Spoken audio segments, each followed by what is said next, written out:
In 2017, Nickalas Kedrowitz, 13, was convicted of brutally murdering his two younger siblings in two separate incidents. The first victim was his half-sister, who was only 23 months old, and the second victim was his 11-month-old stepbrother. Both were murdered by Nickalas right in their family home in the town of Old School, Indiana, on May 1, 2017. Emergency services received an emergency call from Nickalas. The boy told his mother, Christina, that the baby had stopped breathing. Christina rushed home and found Nickalas holding the baby, with the child's body wrapped in a towel. The mother at that time tried repeatedly to use her hands to press on the child's chest to perform CPR before the paramedics arrived to take the child to the hospital. The baby girl was later transferred to a specialized pediatric hospital. However, after 5 days of fighting for her life, passed away. At that time, the cause of the child's critical condition had not yet been clearly determined. The mysterious death of the baby caused child protective agencies, along with the state police of Indiana, to open an investigation. Even so, the family lived together in that very house. 3 months later, on July 20, 2017, another emergency call was made. This time it was for Nathan, the 11-month-old stepbrother. That day, Christine asked Nickalas to put Nathan to bed. Only minutes later, Nickalas ran over to report that something was wrong with the baby.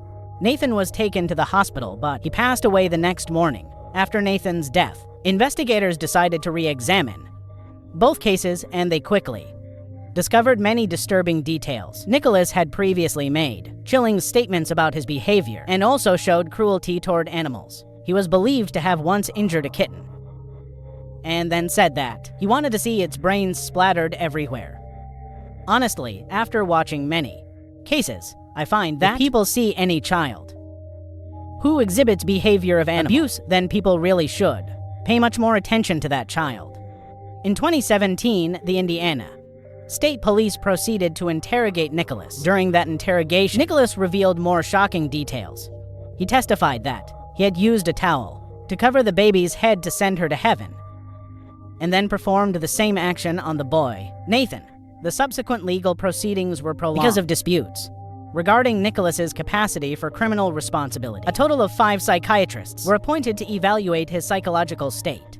3 of them concluded that Nickalas was not competent to stand trial, while the other argued that he was fully capable of being held accountable before ultimately the law. Decided the case would be tried in a court for adults. The defense argued that Nickalas suffered from mental health issues that had never been treated and did not truly understand his actions. Conversely, the prosecution asserted that he was fully aware of the consequences of what he had done.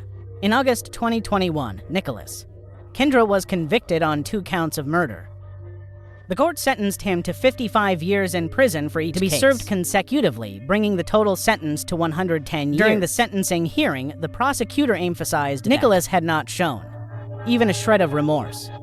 His mother, Christina, painfully shared that she had lost all 3 of her children, had passed away, and the other had to spend the rest of his life behind bars. After being convicted, Nickalas was transferred to the Indiana Department of Correction and is currently being held at a state prison. As of March 2025, Nickalas had served more than 3 years of his 110-year sentence. Under the laws of the state, Indiana, he would not be eligible for parole and is likely to remain in prison for the rest of his life. If he serves his entire sentence, Nickalas would be about 113 years old when he finished his term.